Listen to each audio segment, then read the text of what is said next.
وَوَصَّيْنَا الْإِنسَانَ بِوَالِدَيْهِ حُسْنًا، اور اللہ تعالیٰ نے والدین کے ساتھ حسن سلوک کرنے کی نصیحت کی ہے، انسان کو وصیت کی ہے. لیکن وَإِن جَاهَدَاكَ، اگر وہ یہ کوشش کریں لِتُشْرِكَ بِي مَا لَيْسَ لَكَ بِهِ عِلْم، کہ تم میرے ساتھ کسی اور کو شریک ٹھہرا دے جس کا تجھے کوئی علم نہیں ہے کہ تیرے ساتھ ہونے کیا والی ہے اس شرک کے بدلے میں، فَلَا تُطِعْهُمَا، تو ان دونوں کا کہنا مت مان. إِلَيَّ مَرْجِعُكُمْ، تمہیں میری ہی طرف لوٹ کر آنا ہے. فَأُنَبِّئُكُمْ بِمَا كُنتُمْ تَعْمَلُونَ، پھر وہ تمہیں بتا دے گا جو کچھ تم دنیا میں اعمال کیا کرتے تھے. یہ اکثر لوگ کہہ رہے ہوتے ہیں جی وہ نیت ہے داڑھی رکھنے کی، بس وہ والدہ اور والد اجازت نہیں دیتے، اور دوسری طرف بخاری مسلم کی حدیث بیان کر رہے ہوتے ہیں کہ تم اس وقت تک مومن ہی نہیں ہو سکتے جب تک کہ میں تمہیں تمہارے ماں باپ اولاد سب لوگوں سے بڑھ کر عزیز نہ ہو جاؤں. اور پھر بولوں کی طرف پوچھ رہے ہوتے ہیں کہ جی ماں باپ کا تو حکم ماننے کا اللہ نے کہا ہے. بھائی ماں باپ کے حکم ماننے کا اس وقت کہا ہے کہ جو معروف کے اندر. صحیح بخاری و مسلم کی متفق علیہ حدیث ہے مولا علی رضی اللہ تعالیٰ عنہ علیہ السلام سے کہ اطاعت صرف معروف میں ہے، منکر میں کسی مخلوق کی اطاعت نہیں ہے اللہ تعالیٰ کے مقابلے پر. لیکن وہ پھر بھی بھولے بنے ہوتے ہیں. صحیح مسلم میں ایک حدیث ہے، سعد بن ابی وقاص جب مسلمان ہوئے ان کی والدہ نے بھوک ہڑتال کر لی. انہوں نے کہا میں اس وقت کھاؤں پیوں گی نہیں جب تک کہ تو واپس اپنے دین میں واپس نہ آ جائے، اسی مشرکانہ دین میں. حتیٰ کہ صحابہ کہتے ہیں کہ ان کے منہ میں زبردستی پانی ٹپکایا جاتا تھا. بھوک ہڑتال کر کے بیٹھ گئی. اس موقع پہ یہ آیت نازل ہوئی کہ اگر ماں باپ بھی کوشش کریں کہ میرے ساتھ تو شرک کریں، ان کا کہنا نہیں مانتا. کئی مائیں کہہ رہی ہوتی ہیں میں دودھ نہیں بخشاں گی جو تو داڑھی رکھ لی. اپنی بچیوں کو کہہ رہی ہوتی ہیں کہ اگر تو نے چہرے کا نقاب کیا تیرا رشتہ نہیں ہوگا، یہ نہیں ہوگا، وہ نہیں ہوگا. اللہ تعالیٰ اور اس کے محبوب صلی اللہ علیہ وآلہ وسلم کے مقابلے پہ کسی کی بات نہیں مانگی. اور یہ کوئی راکٹ سائنس نہیں جو کسی کو سمجھانی پڑے. مجھے بھی لوگ فون کے اوپر بھولے بن کے پوچھ رہے ہوتے ہیں جی تہاڈا کی خیال ہے، تو میں تو پھر سیدھا جڑ جانا کہ تہاڈا کی خیال ہے جناب. نہیں جی غلط ہی لگتا ہے. تو بھائی مجھے کیوں پوچھ رہے ہیں بھیا؟ تاکہ آپ کے گناہوں کا بوجھ میں اٹھا لوں. تو میں اتنا بیوقوف نہیں ہوں کہ آپ کے گناہوں کا بوجھ اٹھاؤں. تو یہ لوگ اکثر سوالات اسی لیے پوچھ رہے ہوتے ہیں، اتنے بھولے نہیں ہوتے، پتہ ہوتا ہے سب کو. اس کا ٹیسٹر یہ ہے کہ آپ ان سے جب کاؤنٹر کوشچن کریں کہ آپ کے خیال میں یہ صحیح ہے غلط، تو اسی ٹائم آپ بتائیں گے جی ہے تو غلط ہی ہے. وہ صرف یہ چاہ رہے ہوتے ہیں کہ ہمیں کوئی اسکیپ روٹ مل جائے. اللہ ماشاءاللہ کوئی لاکھوں میں ایک ہو جو روٹی کو توتی کہتا ہو یا وہ منہ کی بجائے ناک سے کھانا کھاتا ہو، اس کو تو کہہ سکتے ہیں بیچارے کو سمجھ نہیں. ادروائز سب کو سمجھ ہوتی ہے. چلاکیاں کر رہے ہوتے ہیں، وہ چلاکیاں کیا اپنے ساتھ چلاکیاں کر رہے ہوتے ہیں. والذین آمنوا وعملوا الصالحات، وہ لوگ جو ایمان لائے اور انہوں نے نیک اعمال کے لیے کیے، لندخلنہم فی الصالحین، ہم ضرور بالضرور ان کو اپنے نیکوکاروں بندوں کے ساتھ شامل کر دیں گے. یعنی قیامت والے دن نیکوکاروں کے ساتھ ان کو اٹھائیں گے. وَمِنَ النَّاسِ مَن يَقُولُ آمَنَّا، اور لوگوں میں کئی لوگ ایسے ہیں جو کہتے ہیں ہم ایمان لائے باللہ، اللہ پر. فَإِذَا أُوذِيَ فِي اللَّهِ، لیکن جب ان کو تکلیف آتی ہے اللہ کے راستے میں، جَعْلَ فِطْرَةَ النَّاسِ كَعَذَابِ اللَّهِ، تو لوگوں کی تکلیف کو وہ اس طرح سمجھتے ہیں گویا کہ اللہ کا عذاب آ گیا. یعنی جیسا اللہ کے عذاب سے ڈرنا چاہیے اس طرح وہ لوگوں سے ڈرتے ہیں حق بات کرتے ہوئے. اسی میں کہتا ہوں ماما روزانہ حسین نہیں جمنیاں، مائیں روزانہ حسین نہیں پیدا کرتی. یہ بڑا مشکل کام ہے. تو اللہ تعالیٰ ماتا ہے کہ ان لوگوں کی حالت یہ ہے کہ جب ان کو تکلیف اللہ کی راہ میں آتی ہے نا، وہ جیسا کہ اللہ کے عذاب سے ڈرنا چاہیے نا، وہ اس طرح لوگوں کی تکلیف سے ڈرنا شروع کر دیتے ہیں. اب اس سے زیادہ کھول کے اور کیا بات بیان کی جائے، اور کس لیول پہ آگے بات سمجھائی جائے. وَلَئِن جَاءَ نَصْرٌ مِّن رَبِّكَ، اور جب تیرے رب کی طرف سے کوئی مدد والا معاملہ آ جاتا ہے، لَيَقُولُنَّ إِنَّا كُنَّا مَعَكُمْ، پھر جو کمزور ایمان والے ہیں وہ کہتے ہیں ہم تو آپ کے ساتھ ہیں. یعنی تکلیف آئے گی، جو سورۃ البقرہ کے پہلے رکوع میں آیا، تکلیف آئے گی ٹھٹک کے کھڑے ہو جائیں گے. جب حالات سازگار ہوں گے ساتھ چلنا شروع کر دیں گے. بڑا مشکل کام ہے ظاہر ہے تکلیف کو. یعنی جب سب کچھ ہیپی ہیپی ہو رہا ہو تو پھر ظاہر ہے انسان شامل ہو جاتا ہے. اسی لیے آپ دیکھیں صحیح مسلم میں انٹرنیشنل نمبر کے مطابق 6488 نمبر حدیث ہے. خالد ابن ولید رضی اللہ تعالیٰ عنہ نے اسلام لانے کے بعد کچھ جھگڑا ہوا تو عبد الرحمن بن عوف رضی اللہ تعالیٰ عنہ کو گالیاں دی.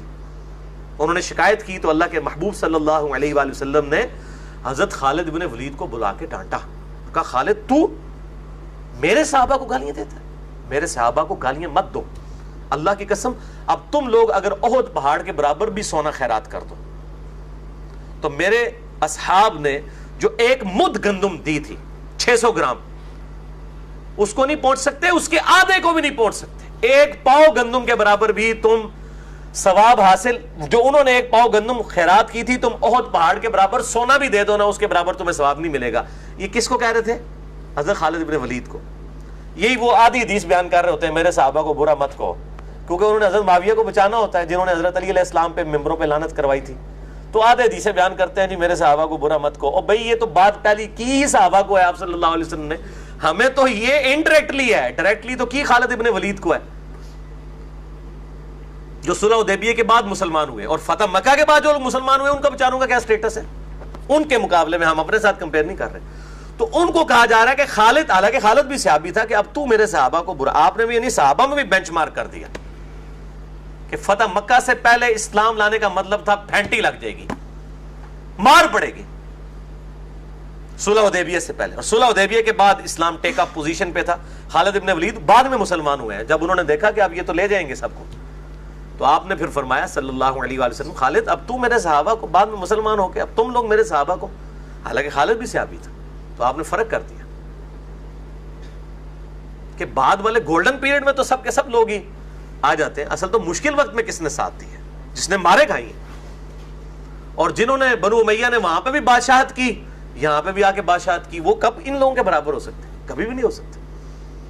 اسی پہ تو میں نے وہ ریسرچ پیپر لکھا ہے، واقعہ کربلا کا حقیقی پس منظر 72 صحیح الاسناد احادیث کی روشنی میں اہل سنت کی کتابوں سے 200 روایات اکثر بخاری اور مسلم سے ہیں جو جمع کی ہیں. عربی میں بھی ہے، انگلش میں بھی ہے، اردو میں بھی ہے، ہندی میں بھی ہے. ہماری ویب سائٹ اہل سنت پاک.com پر research paper number 5B، hard copies آپ کو لیکچر کے اینڈ پہ مل جائیں گی. تو اس میں میں نے یہی چیز ہائی لائٹ کی ہے. تو یہ بڑا خطرناک معاملہ ہے. اللہ تعالیٰ فرماتا ہے کہ جب ان کو کوئی آسانی پہنچتی ہے پھر یہ کہتے ہیں ہم تمہارے ساتھ ہیں، نبی صلی اللہ علیہ وآلہ وسلم ان کے ساتھ. اَوَلَيْسَ اللَّهُ بِأَعْلَمَ بِمَا فِي صُدُورِ الْعَالَمِينَ، کیا اللہ تعالیٰ نہیں جانتا جو کچھ جہان والوں کے سینوں میں چھپا ہوا ہے؟ یہ کس کو دھوکہ دے رہے ہیں؟ آ کے آپ کو یہ کہتے ہیں کہ یا رسول اللہ ہم آپ کے ساتھ ہیں صلی اللہ علیہ وآلہ وسلم، اور جب تکلیف آتی ہے تو پیچھے ہٹ جاتے ہیں. اس کی پوری ڈیٹیل آئی ہے سورہ التوبہ کے اندر، اس میں میرا مسئلہ نمبر 96 عظمت صحابہ، رد المنافقین اور سنی شیعہ کے اختلاف کا تحقیقی جائزہ، اس میں نے پورے یہ ڈیٹیل سے بتایا ہے. مسئلہ نمبر 94 مومنین صحابہ اور منافقین کے کردار کا فرق. منافقین بھی قانوناً تو مسلمان ہی تھے اور صحابی بھی تھے، کیونکہ اللہ کے نبی کو کہا جا رہا ہے کہ آپ کو نہیں پتا آپ کے صحابہ میں منافق موجود ہیں. جب اللہ کے نبی کو نہیں پتا تو بعد کس کو؟ پھر بعد میں اللہ تعالیٰ نے ان کو نام بتائے، اور وہ صرف حذیفہ ابن یمان کو بتائے گئے رضی اللہ تعالیٰ عنہ. تو اللہ تعالیٰ فرماتا ہے کیا ان کے سینوں میں جو کچھ چھپا ہوا ہے کہ اللہ کو نہیں پتا؟ کس کو دھوکہ دے رہے ہیں؟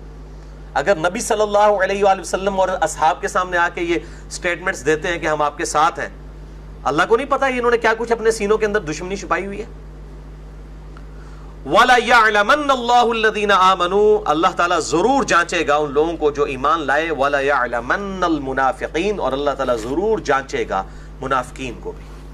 لفظی ترجمہ ہے جانے گا، لیکن یہ اصطلاحاً ترجمہ ہوگا کہ جانچے گا، یعنی ان کے کردار کو لوگوں کے سامنے کر دے گا. اور آپ دیکھ لیں پھر غزوہ تبوک کے موقع پر منافقین بہانے کر کے گھر بیٹھنا شروع ہو گئے، حالانکہ یہ پہلا اور آخری موقع تھا آپ صلی اللہ علیہ وآلہ وسلم کی مبارک زندگی میں جب کہ قتال کے لیے نفیر عام تھی، اور یہ ڈکلیئر ہو گیا تھا کہ اب جو قتال میں نہیں جائے گا وہ پکا منافق ہوگا. یہ غزوہ بدر میں بھی نہیں تھا، وہ بھی آپشنل تھا، غزوہ احد بھی آپشنل تھا، غزوہ خندق بھی آپشنل تھا. لیکن غزوہ تبوک کے موقع پر چونکہ رومن امپائر سے ٹکرانا تھا، 1.5 لاکھ کی فوج لے کے وہ عرب کی سرحد پہ آ گیا تھا، 30,000 صحابہ کرام جانثار آپ صلی اللہ علیہ وآلہ وسلم کے ساتھ گئے. لیکن وہ رومن امپائر کا ہیڈ جو ہے وہ اس قدر خوف زدہ ہوا کہ وہ پہلی فوج لے کے واپس بھاگ گیا. 1.5 لاکھ کی فوج 30,000 کا مقابلہ نہیں کر سکی.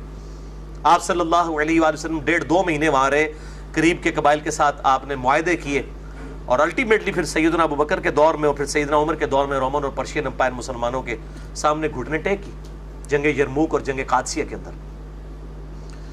تو اللہ تعالیٰ مانتا ہے کہ ہم ان کو جانچیں گے، بالکل ان کو نکھار کے لوگوں کے سامنے لے کے آئیں گے ان کی حرکتوں کو. وقال الذین کفروا للذین آمنوا، اور وہ لوگ جو کہ کافر ہیں وہ کہتے ہیں اہل ایمان سے، اتبعوا سبیلنا، ہمارے راستے کی پیروی کرو، ولنحمل خطایاکم، ہم تمہارے گناہوں کا بوجھ بھی اٹھا لیں گے. اندازہ کریں. وما هم بحاملین من خطاياهم من شيء, اللہ تعالیٰ فرماتا ہے وہ ایک ذرہ بھی نہیں اٹھا سکتے ان کے گناہوں کا بوجھ. انہم لکاذبون, بے شک وہ ضرور جھوٹ بول رہے ہیں. ولا يحملن اثقالهم واثقالا مع اثقالهم, وہ ضرور اٹھائیں گے اپنے بوجھ کو بھی اور دوسروں کے گناہوں کے بوجھوں کو بھی. اس اعتبار سے وہ ان کے بوجھ تو اب ان کے سر کے اوپر رہیں گے, لیکن جو ان کے لیڈر ہیں ان کے اوپر ڈبل ہوگا, ان کا بوجھ بھی اور ان کا اپنا بوجھ بھی. وَلَا يُسْأَلُنَّ يَوْمَ الْقِيَامَةِ, اور ضرور بالضرور قیامت والے دن ان کی پرسش ہوگی. عَمَّا كَانُوا يَفْتَرُونَ, اس بات پر وہ جو جھوٹ گھڑا کرتے تھے. یہ جھوٹ ہی گھڑا کرتے تھے کہ جناب آپ ہمارے سلسلے میں مرید ہو جائیں, ہم تو اس وقت تک جنت میں نہیں جائیں گے جب تک کہ سب کو جنت میں اپنے ساتھ نہ لے جائیں. آج بھی یہ ماڈرن فارم میں آپ یہ دیکھ لیں, یہ ساری کی ساری چیزیں اسی طریقے سے, وہ بیماری ہے کسی اور شکل میں نکلی ہوئی ہے. اس وقت بھی کافر کہتے تھے نبی صلی اللہ علیہ وآلہ وسلم پر ایمان نہ لاؤ, اپنے لیڈروں کے پیچھے چلو, ہم تمہارے گناہوں کا بوجھ اٹھائیں گے. اللہ تعالیٰ یہ نہیں اٹھا سکتے. ہاں یہ اس اعتبار سے ضرور اٹھائیں گے کہ تمہارے گناہوں کا بھی اپنے گناہوں کا, جبکہ ان کے اپنے گناہوں میں کوئی کمی نہیں ہوگی.